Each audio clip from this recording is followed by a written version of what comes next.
السلام عليكم ورحمة الله وبركاته.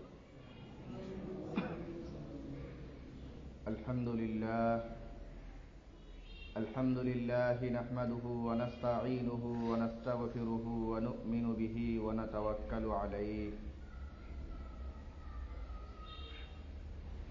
ونعوذ بالله من شرور أنفسنا ومن سيئات من يهده الله فلا مضل له ومن يضلله فلا هادي له ونشهد أن لا إله إلا الله وحده لا شريك له ونشهد أن سيدنا ومولانا محمدا عبده ورسوله صلى الله عليه وأصحابه وبارك وسلم. أما بعد فأعوذ بالله من الشيطان الرجيم. بسم الله الرحمن الرحيم. ألا إن أولياء الله لا خوف عليهم ولا هم يحزنون الذين آمنوا وكانوا يتقون.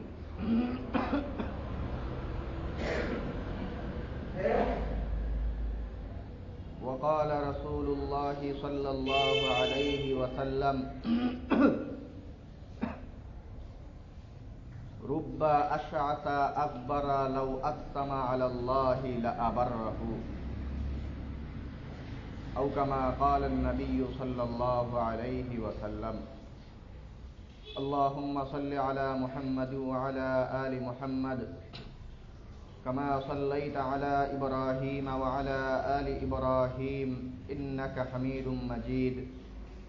اللهم بارك على محمد وعلى آل محمد كما باركت على إبراهيم وعلى آل إبراهيم إنك حميد مجيد. سبحانك لا علم لنا إلا ما علمتنا إنك أنت العليم الحكيم. মহান আল্লাহ পাক রব্বুল আলামিনের দরবারে অসংখ্য শুকরিয়া জ্ঞাপন করছি, যিনি আমাদেরকে অন্যান্য জুমার ন্যায় আজকেও জুমার নামাজ আদায়ের জন্য পবিত্র ঘর মসজিদে আসার তৌফিক দান করেছেন। আলহামদুলিল্লাহ। মুহতারাম হাজিরিন,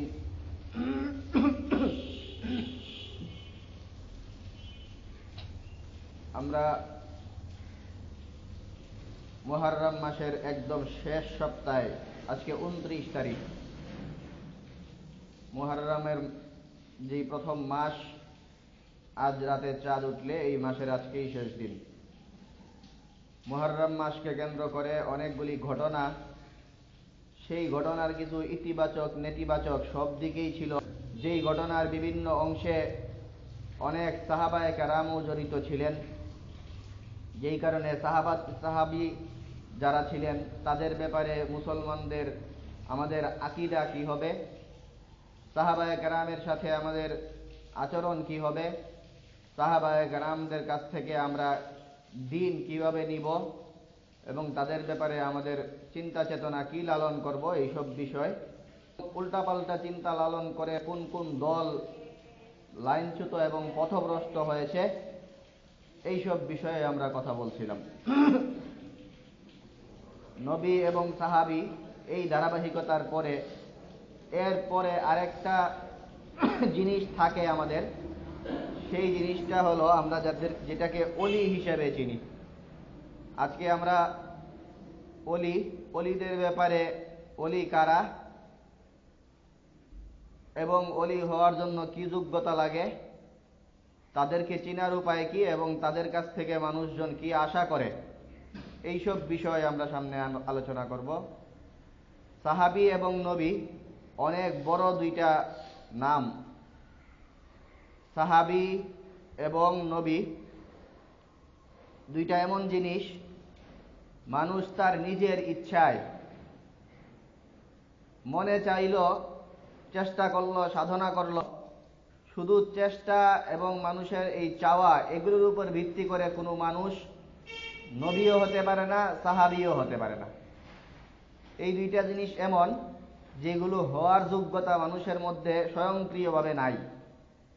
নবুয়ত আল্লাহ পাক রব্বুল আলামিন যাদেরকে দান করেন তারাই নবী হিসাবে আল্লাহ পাক রব্বুল আলামিন তাদেরকে পাঠিয়েছেন, এবং ওই নবীর যুগে আল্লাহ তাআলা যাদেরকে নির্বাচন করেছেন সেই নির্বাচিত ব্যক্তিদেরকেই আল্লাহ পাক রব্বুল আলামিন নবীদের সহযোগী হিসাবে, সাহাবী হিসাবে কবুল করেছেন। সাহাবীদের ব্যাপারে নবী করিম সাল্লাল্লাহু আলাইহি ওয়াসাল্লাম থেকে বর্ণিত যে তারা তারকাতুল্য। এই লোকদেরকে আল্লাহ পাক রব্বুল আলামিন নিজেই নির্বাচন করেছেন। উলাইকা আসহাবু মুহাম্মাদিন সাল্লাল্লাহু আলাইহি ওয়াসাল্লাম, এরাই হলো সাল্লাল্লাহু আলাইহি ওয়াসাল্লামের সাথীবর্গ, যাদের অন্তর সবচেয়ে বেশি পবিত্র, যাদের জ্ঞান সবচেয়ে বেশি গাঢ় গভীর, এবং আল্লাহ পাক রব্বুল আলামিনের সবচেয়ে বেশি নৈকট্যশীল এরা। কিন্তু এমন একটা জিনিস, সাধারণত আমরা চাইলে শুধু ওলির পরিচয় দিব মানুষের সামনে, ওলি কারা, এই ওলিদেরকে মানুষের সামনে পরিচয় করিয়ে দিব এবং চিনিয়ে দিব, এইখানেই শেষ না। ওলি এমন একটা জিনিস, যেই কোনো মানুষ যদি চায় আল্লাহ তাআলার কাছে সে কায় মনোবাক্যে প্রার্থনা করে এবং আল্লাহ তাআলা যেইভাবে মানুষকে জীবনযাপন করতে বলেছেন সেইভাবে করে এবং সে সাধনা করে, তাহলে যেই কোনো ব্যক্তির জন্য ওলি হয়ে যাওয়া অসম্ভব। সাহাবী এবং নবী হওয়া অসম্ভব ছিল, কিন্তু ওলি হওয়া সম্ভব। যে কেউ ওলি হতে পারে। ওলি হইতে হলে কি করতে হবে, কারা ওলি, এই কোরআনে কারীমের মধ্যে আল্লাহ তাআলা এই ডেফিনেশন এবং এটা সংজ্ঞায়িত করেছেন। আল্লাহ পাক রব্বুল আলামিন কোরআনে কারীমে ওলিদের পরিচয় দিচ্ছেন। আলা ইন্না আউলিয়া আল্লাহি লা খাউফুন আলাইহিম ওয়ালা হুম ইয়াহজানুন আল্লাযীনা আমানু ওয়া কানু ইয়াত্তাকুন।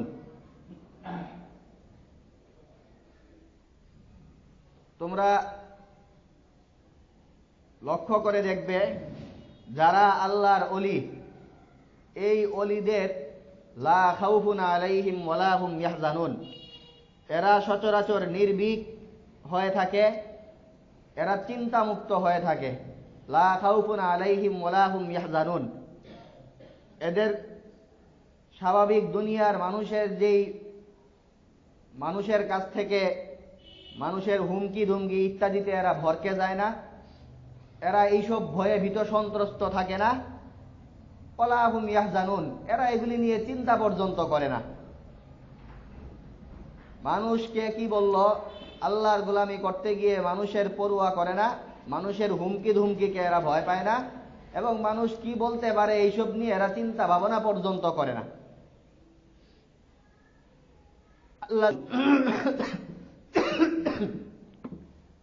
আল্লাযীনা আমানু, যারা এই মানুষের পরোয়া না করে আল্লাহর প্রতি পূর্ণ, যেইভাবে আল্লাহ পাক রব্বুল আলামিন ঈমান আনতে বলেছেন সেইভাবে আল্লাহ তাআলার প্রতি তারা ঈমান আনয়ন করে। ওয়া কানু ইয়াত্তাকুন, এবং এরা তাকওয়া অবলম্বন করে। তাকওয়া অবলম্বন করে, এই কথা আরেকটু বিস্তারিত আল্লাহ তাআলা বলছেন অন্য আয়াতে। লাইসাল বিররা আন তুওয়াল্লু ওয়ুজুহাকুম কিবালাল মাশরিকি ওয়াল মাগরিব ওয়ালাকিন্নাল বিররা মান আমানা বিল্লাহি ওয়াল ইয়াউমিল আখির। এই আয়াতে আল্লাহ পাক রব্বুল আলামিন সেই ওলিরা যারা তাকওয়া অবলম্বন করে এরা কি কি কাজ করে সেই কাজের বর্ণনা দিচ্ছেন। সেই কাজের বর্ণনা দিয়ে গিয়ে আল্লাহ পাক রব্বুল আলামিন বলেন, এরা আল্লাহ পাক রব্বুল আলামিনের প্রতি ঈমান আনয়ন করে। ওয়া আতাল মালা আলা হুব্বিহি, এবং সম্পদের প্রতি এমন না যে দুনিয়ার সম্পদ, দুনিয়ার ধনসম্পদ ইত্যাদির ব্যাপারে এদের কোনো আগ্রহ নাই, দুনিয়া এরা বুঝে না, দুনিয়ার সহায় সম্পত্তি এসবের বিষয়ে কোনো ধ্যান ধারণা কিচ্ছু নাই। বিষয়গুলো এমন না, দুনিয়া এবং দুনিয়ার সহায় সম্পত্তি এসবের অর্থ এরা জানে, ধনসম্পদের প্রতি এদের মহব্বত আসতেও, এগুলো থাকার পরেও আতাল মালা আলা হুব্বিহি যাবিল কুরবা ওয়াল ইয়াতামা ওয়াল মাসাকিন ওয়া ইবনাস সাবিল ওয়াস-সাইলিনা ওয়া ফির রিকাব। এরা নির্দিষ্ট কিছু খাত আছে, যেই খাতগুলিতে এরা সম্পদের প্রতি পূর্ণ মহব্বত থাকার পরেও এই ভালোবাসার সম্পদ এই খাতগুলিতে এরা বিলিয়ে দেয়। ওলিদের ঈমান আনতে হয়, ঈমানের সাথে সাথে যে আরেকটা কাজের কথা আল্লাহ তাআলা বলছেন সেটা হলো সম্পদের প্রতি ভালোবাসা এবং চাওয়া থাকা সত্ত্বেও সেই মহব্বতকে উপেক্ষা করে আল্লাহ তাআলা যেই খাতগুলিতে সম্পদ বিলিয়ে দিতে বলছেন, সম্পদের মহব্বত এগুলি থাকা সত্ত্বেও সেই খাতগুলিতে এরা বিলিয়ে দেয়। সেই খাতগুলির কথাও এখানে বলা আছে। যাবিল কুরবা, এক নাম্বার, এরা সম্পদ দান করে আত্মীয়দেরকে। সর্বাগ্রে এদের সম্পদের অধিকারী হয় তাদের আত্মীয়রা। আত্মীয়দের মধ্যে যেই লোকজন নিজের আত্মীয়দের মধ্যে যারা সম্পদের মুখাপেক্ষী, এই সব লোকদেরকে সর্বাগ্রে এরা প্রাধান্য দেয়। এদেরকে প্রাধান্য দিয়ে সর্বপ্রথম এই সব লোকদের মধ্যে সম্পদ ব্যয় করে। এক নাম্বার খাত। এরপরে ওয়াল ইয়াতামা ওয়াল মাসাকিন, 2 নাম্বার, এতিমদেরকেও এদের সম্পদের ভাগ দেয়। এদের সম্পদের একটা অংশ এরা ব্যয় করে এতিমদের জন্য। ওয়াল মাসাকিন, এবং মিসকিনদের জন্য। মিসকিন মানে যার কিচ্ছু নাই, একদম নিঃস্ব। ফকির, দরিদ্র বলা হয় যেই ব্যক্তির নেসাব পরিমাণ সম্পদ নাই। নেসাব পরিমাণ সম্পদ মানে 7.5 ভরি স্বর্ণ অথবা 52.5 তোলা রূপা বা সেই পরিমাণ মূল্যবান কোনো সম্পদ যার কাছে না থাকে তাকে বলে ফকির, দরিদ্র। আর যার ওগুলো তো নাই, কিচ্ছুই নাই, এমন লোকদেরকে বলে মিসকিন। তো তারা সম্পদ দান করে সর্বপ্রথম তাদের আত্মীয় স্বজনদের মধ্যে যারা সম্পদ পাওয়ার উপযুক্ত তাদেরকে সম্পদ দান করে, তারপরে এতিমদেরকে দান করে, এরপরে 3 নম্বরে মিসকিন যারা একদম নিঃস্ব তাদেরকে দান করে। এখানে খেয়াল করবেন, সম্পদ দান করা, দরিদ্রদেরকে দান করা, ফকির যারা অসহায় তাদেরকে দান করা, এগুলি স্বাভাবিক কথা। এই কথাগুলি সবসময় আপনারা শুনে থাকেন। কিন্তু আজকে বিশেষ এক শ্রেণীর কথা বলা হচ্ছে, যেই শ্রেণীদেরকে আল্লাহ পাক রব্বুল আলামিন বলতেছেন এরা হলো মুত্তাকিন, আর তাকওয়া অবলম্বন করার মাধ্যমে এরা আল্লাহর ওলি হয়ে যায়। তো আল্লাহর ওলি হয়ে গেলে যে কোনোভাবে ইচ্ছা মতো দান করলে আল্লাহর ওলি হওয়ার দরজায় পৌঁছা যায় না, হিসাব করে দান করতে হয়, তাহলে আর ওলি হওয়ার পর্যায়ে যাওয়া যায়। সেই ওলি হতে হলে তাকওয়া অবলম্বন করতে হয়, যেটা আল্লাহ পাক রব্বুল আলামিন বলছেন দান তো করবে, সম্পদ ভালো লাগে না এই কারণে দান করবে এটা না। সম্পদের মহব্বত তার আছে, সম্পদ থাকলে কি কি করা যায় এগুলিও সে বুঝে। এই জেনে বুঝে সম্পদের প্রতি মায়া মহব্বত থাকা সত্ত্বেও সে দান করে, এবং দান করারও বিশেষ ক্ষেত্র আছে। সর্বপ্রথম সে তার আত্মীয় স্বজনের মধ্যে দান করে, আত্মীয় স্বজন যারা আছে তাদেরকে দান করে, তারপরে যারা আছে তাদেরকে দান করে, এরপরে 3 নাম্বার স্টেপ সেটা হলো মিসকিন যারা, সেই মিসকিনদেরকে দান করে। ওয়াতাল মালা আলা হুব্বিহি যাবিল কুরবা ওয়াল ইয়াতামা ওয়াল মাসাকিন ওয়া ইবনাস সাবিল। এরপরে দান করে ইবনুস সাবিল, মুজাহিদদেরকে। মুজাহিদ যারা জিহাদে রত আছেন, জিহাদ করছেন যারা, এই জিহাদরত মানুষদেরকে তারা দান করে। তো জিহাদ সেটা তো আমরা এই আমল আমরা ভুলেই গেছি। মুজাহিদ কারা, জিহাদ করে, এইসব লোকদেরকে খুঁজে পাওয়া দুষ্কর। আত্মীয় স্বজনদেরকে গরিব পাওয়া যায়, তাদেরকে দান করার কথা। এখানে দান করলে ডাবল লাভ, একে তো হলো দানের সওয়াব পাওয়া যায়, আর একটা হলো আত্মীয়তার সম্পর্ক রক্ষা করা, সেই সওয়াবও পাওয়া যায়, দুইটা একসাথে। এই কারণে আল্লাহ তাআলা ওলি হওয়ার পরিচয়ের যেই ধারাবাহিকতা সেখানে সর্বপ্রথম দানের এই জায়গাটা এনেছেন। তারপরে সাধারণ গরিব না, গরিবদের মধ্য থেকে দুইটা বিশেষ শ্রেণীর কথা উল্লেখ করেছেন, একটা হলো এতিম আর একটা হলো মিসকিন। এরপরে বলছেন মুজাহিদদেরকে দান করা। তো মুজাহিদদেরকে দান করতে হলে অনেক চৌকান্ন হওয়া লাগে, খুঁজে খুঁজে বাইর করতে হয় কারা জিহাদ করে, জিহাদ করার লোকজন কোন জায়গায় আছে, কারা জিহাদ করে, এগুলি খুঁজে বাইর করে তারপরে তাদের সেই জিহাদের যে ফান্ড আছে সেই ফান্ডে দান করার ব্যবস্থা আছে, সেই ফান্ডে দান করতে হয়। তো এটা নিয়ে যে হতাশ হওয়ার দরকার, ভালো মতো খুঁজলে কারা জিহাদ করে এগুলি পাওয়া যাবে, এই কথা নবী সাল্লাল্লাহু আলাইহি সাল্লাম বলে গেছেন। হাদিসের মধ্যে আছে নবী সাল্লাল্লাহু আলাইহি ওয়াসাল্লাম বলেন, আল জিহাদু মাযিন মুযবাসানি আল্লাহু ইলা আন ইউকাতিলা আখির উম্মতি আল মাসিহাদ দাজ্জাল। জিহাদ, এই জিহাদের আমল আল্লাহ তাআলা আমাকে দুনিয়াতে পাঠানোর পর থেকে শুরু হয়েছে, এইটা চলতেই থাকবে। ইলা আন ইউকাতিলা আখির উম্মতি আল মাসিহাদ দাজ্জাল, আমার উম্মতের মধ্যে এই আমল চলতেই থাকবে, এমনকি আমার উম্মতের সর্বশেষ লোকটা দাজ্জালকে হত্যা করবে জিহাদের মাধ্যমে।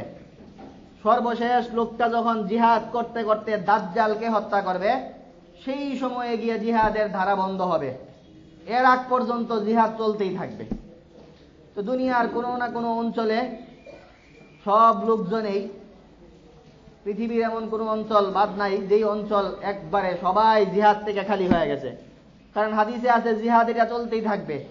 তো জিহাদ কোনো না কোনো অঞ্চলে মুজাহিদ আছেই যারা জিহাদ করছেন। এটা নিয়ে ঝামেলা আছে, এক দল বলবে, একটা দলকে কোন দল বলবে যে এরা জিহাদ না, এরা সন্ত্রাস, এক দল এদেরকে বলবে এরা মুজাহিদ, আর এক দল বলবে যে না এরা মুজাহিদ না, এরা হলো জঙ্গি। তো এই নিয়ে দলগুলা হবে, দেখবেন যে এক দলকে একবার, এই যে উদাহরণস্বরূপ তালেবান, সেই তালেবানকে আমেরিকা কয়েক বছর পর্যন্ত জঙ্গি বলল, জঙ্গি সন্ত্রাসী বলার পরে করতে করতে এদের উপরে আক্রমণ করলো, তারপরে এখন এই কয়েক মাস যাবত এখন বলতেছে যে তালেবান এটা মুজাহিদ বাহিনী, তালেবান মুজাহিদ বাহিনী। এখন আমাদের লোকজনও বলতেছে যে তালেবান এরা জিহাদ করে, এরা মুজাহিদ। কেন কয়? কারণ ওই আমেরিকা স্বীকৃতি দিছে, আমেরিকা না বললে অন্য দেশ বলে না, অন্য দেশ না বললে সেই দেশের জনগণ ভয় পায় জিহাদ কারা করে সেটা বলতে। এই কারণে আসলেও যদি কেউ জিহাদ কইরাও থাকে মুখ দিয়ে বের করে না। এখন সেই আমেরিকা বইলা ফেলছে যে এরা এখন আর জঙ্গি না, এখন এই কারণে সবাই সচরাচর সবার সামনেই বলতেছে যে তালেবানরা মুজাহিদ। কিন্তু সেই তালেবান মুজাহিদ এই কথা আমেরিকা বলতে অনুমতি না দিলে মানুষজন বলে না। তো এটা হলো একটা আমাদের, আমরা এই জিহাদ মুজাহিদদেরকে দান করা 4 নম্বর পর্যায়। মুজাহিদ কই পাইবেন সেই জন্য একটা ধারণা দিলাম, যে এইরকম মুজাহিদ খুঁজলে মুজাহিদ পাওয়া যাবে। হাদিসে আছে জিহাদ এটা চলতেই থাকবে আজীবন। বাকি এটা দেখবেন যে দুনিয়ার মানুষ এক এক সময় এক একটা ভাব ধরবে, ভিতরে ভিতরে রাখবে, মুখে আপনারে বলবে না এরা মুজাহিদ। আপনি চৌকান্ন হতে হবে, আপনাকে খুঁজে নিতে হবে কারা জিহাদ করতেছে, সেই মুজাহিদদের ফান্ডে আপনাকে দান করতে হবে। তো এই হলো 4 নম্বর ফান্ড। ওয়াতাল মালা আলা হুব্বিহি যাবিল কুরবা ওয়াল ইয়াতামা ওয়াল মাসাকিন ওয়া ইবনাস সাবিল ওয়াসাইলিনা। এরপরে হলো দরজায় আইসা যারা চায়া বসে, এদেরকেও দান করতে হবে। চায়া বসে সাধারণত মানুষ আর না পাইরাই, যার পর্যায়ে এরকম পয়সা গেছে একদম পারতেছে না সে, তো ওই রকম লোকদেরকে দান করা সেটাও দরকার। তো যদি চেয়ে বসে কেউ, তাহলে তাদেরকেও দান করবে। আর ওয়াফির রিকাব আর একটা ছিল, সেই জিহাদের সাথে লাগু হয়। জিহাদ করলে, যাদের বিরুদ্ধে জিহাদ করা হয় এসব লোকদেরকে বন্দী করলে এরা গোলাম বান্দিতে পরিণত হয়ে যায়। তো গোলাম বান্দির একটা রেওয়াজ ছিল গোলাম আজাদ করা, এটা অনেক সওয়াবের কাজ, এবং গোলাম আজাদের জন্য সহযোগিতা করা এটাও সওয়াবের কাজ। ইসলাম কখনো মানুষদেরকে গোলাম বানিয়ে রাখতে চায় না, কিন্তু যুদ্ধের নিয়ম ওই হলো যাদেরকে পরাজিত করবে এদের জিনিসপত্র নিয়ে আসবে, এদের মালামাল নিয়ে আসবে, এদেরকেও নিয়ে আসবে বন্দী করে। তো ওই বন্দিত্ব এটা চিরস্থায়ী হোক, এটা ইসলাম চায় না। এই কারণে ইসলাম বিভিন্ন সময়ে এই সে কসম করলো কাফারা দেও, গোলাম আজাদ করো, এই করছে, একজনকে ভুলে হত্যা করে ফেলছে, দেখে নাই, অজান্তেই একজন তার দ্বারা নিহত হয়ে গেল, গোলাম আজাদ করো। বিভিন্ন ইস্যুতে ইসলাম গোলাম আজাদ করতে তো বলে, এবং সাথে সাথে অনেক বড় একটা সওয়াবের কাজ হিসাবে ইসলাম নির্ধারণ করে দিয়েছে গোলাম আজাদের জন্য সেই গোলামকে সহযোগিতা করা। যেই গোলাম চায় যে আমি মুক্তভাবে আল্লাহর ইবাদত করব, মানুষের এই গোলামি এগুলি আর করব না, এইরকম মানসিকতার দ্বারা এদেরকে সহযোগিতা করে আজাদ করার ব্যবস্থা করা, এইটা। তো গোলামের অবস্থা এখন তো আর নাই, এখন অনেকেই থাকে, অনেক চাপে থাকে, সে এমন কর্ম করে, এমন চাকরি করে, যেই চাকরির কারণে তাকে এই মালিক তাকে নামাজ পড়তে দেয় না, এই মালিক তাকে আল্লাহর ইবাদত করতে দেয় না, এমন সিপায় অনেকে আটকা থাকে। এইসব লোকদেরকে উদ্ধার করা, এদেরকে উদ্ধার করে ভালো কর্মস্থলের ব্যবস্থা করে দেওয়া, এটা করলে আশা করা যায় আমরা সেই সব কিছুটা পাবো। এই হলো আরেকটা। وآتى المال على حبه ذوي القربى واليتامى والمساكين وابن السبيل والسائلين وفي الرقاب وأقام الصلاة وآتى الزكاة। আর এই যে দান করে, এই যেই খাতগুলি বলা হলো, এগুলি হলো এক্সট্রা দান। এক্সট্রা দান মানে এছাড়া যাকাত প্রদান করা, যেটা আবশ্যিক ছিল সেটা তো করবেই, এটা ওলি হওয়ার যোগ্যতা না, এটা মুসলমান হওয়ার যোগ্যতা। যাকাত দিবে, এই যাকাত প্রদান করা, এটা একজন মানুষ মুসলমান হইলে তার মুসলমান হওয়ার একটা আলামত হইল যে সে যাকাত দিতেছে। আর আমরা বলতেছি ওলি হওয়ার আলামত। ওলি হওয়ার আলামত হইলে শুধু যাকাত দিয়ে বসে থাকা না, যাকাত দেওয়ার পরে সাথে সাথে এই যে খাতগুলি বললাম সেই খাতগুলিতে দান করা। ও আকামাস সালাহ, এবং নামাজ কায়েম করা। নামাজ কায়েম করা এটা একদম স্বাভাবিক কথা, এটা সবাই বুঝি। নামাজ কায়েম করা, যাকাত প্রদান করা, এই দুইটা যেগুলি মুসলমান হওয়ার আলামত ছিল সেগুলো তো আছেই, পাশাপাশি আগের যে গুণগুলি বলা হলো সেগুলিও করে। ওয়াল মুফুনা বিআহদিহিম ইযা আহাদু, আরেকটা গুরুত্বপূর্ণ দিক, সেটা হলো কখনো যদি কোনো কথা দেয় সেই কথার খেলাফ করে না, ওয়াদার খেলাফ করে না। ওয়াল মুফুনা বিআহদিহিম ইযা আহাদু, যখন এরা চুক্তি করে সেই চুক্তি বাস্তবায়ন করেই থাকে। এই চুক্তির লঙ্ঘন, ওয়াদার খেলাফ তারা কখনো করবে না। ওয়াসসাবিরিনা ফিল বাসাই ওয়াদ-দাররাই ওয়া হিনাল বাস, আরেকটা কঠিন কথা, সেটা হলো মানুষজন ধৈর্য ধরে, কিন্তু ধৈর্যের একটা পর্যায় আছে, একটা পর্যায়ে গিয়া ধৈর্যচ্যুত হয়ে যায়। কিন্তু আল্লাহ তাআলা বলছেন ওলিদের আলামত হলো কখনো কোনো বিপদ আসলে ওয়াসসাবিরিনা ফিল বাসাই ওয়াদ-দাররাই, আনন্দের সময়ও খারাপ সময়ও, ভালো সময় খারাপ সময়, সব সময় এরা ধৈর্যের পরিচয় দিবে। এরা ধৈর্যের পরিচয় দিবে ভালো সময়ও খারাপ সময়ও। উলাইকাল্লাযীনা সাদাকু ওয়া উলাইকা হুমুল মুত্তাকুন, এরাই সত্যবাদী, এরাই তাকওয়া অবলম্বনকারী। আর এই তাকওয়া অবলম্বনের মাধ্যমে আল্লাহ তাআলা বলছেন আল্লাযীনা আমানু ওয়া কানুন, এরা মুত্তাকিনদের দরবারে, মুত্তাকিনদের স্তরে পৌঁছবে। মুত্তাকিনদের স্তরে পৌঁছার মাধ্যমে এরা আল্লাহ তাআলার ওলি যেই সংজ্ঞা, সেই সংজ্ঞায় সংজ্ঞায়িত হয়ে আল্লাহ তাআলার ওলি হিসাবে এরা পরিগণিত হবে। তো এখানে একটা জিনিস আমরা যেই কারণে বলছি সেটা হলো আমাদের সমাজে ওলিদেরকে ভাগ করে দেওয়া আছে। ওলি ভাগ করে দেওয়া আছে যে একটা বিশেষ শ্রেণী, এরা আল্লাহর ওলি, এদেরকে আল্লাহর ওলি হিসাবে মানুষ একটা সার্টিফিকেট দিয়ে দিয়েছে, সাধারণ মানুষ মনে করা শুরু করছে। তো আল্লাহর ওলি হওয়ার জন্য কোনো বিশেষ ব্যক্তি দরকার নাই। আল্লাহর ওলি হওয়ার জন্য কোরআনে কারিমের যেই আল্লাহ ওলি হওয়ার যেই পথ বাতলে দিয়েছেন, সেই পথে যেই ব্যক্তিরা চলবে এদেরকেই আল্লাহ তাআলা বলছেন যে এরাই আল্লাহর ওলি। এছাড়া যারা আছে এরা অনেকেই বড় আলেম, অনেকেই মানুষের মনে একটা শ্রদ্ধা নিয়ে গেছে, অনেকেই বিভিন্ন কারণে মানুষজনের কাছে মর্যাদার আসনে সমাসীন হয়েছে, অনেকেই আবার ওই পীর বুজুর্গ ইত্যাদি এই সিলার মাধ্যমে অনেক মানুষদেরকে তারা কাছে টেনে মানুষদের কাছে ওলি হিসেবে পরিচয়ের একটা লাইন তৈরি। এইগুলোর আসলে আল্লাহ তাআলার কাছে তেমন কোনো ভিত্তি নাই। এগুলি সর্বোচ্চ আলামত হতে পারে, মাধ্যম হইতে পারে, চিনার উপায়। কিন্তু বাস্তবিক ওলি তারাই যাদের কথা আমরা উল্লেখ করলাম কোরআনে কারিমে আল্লাহ পাক রব্বুল আলামিন যাদেরকে বলেছেন।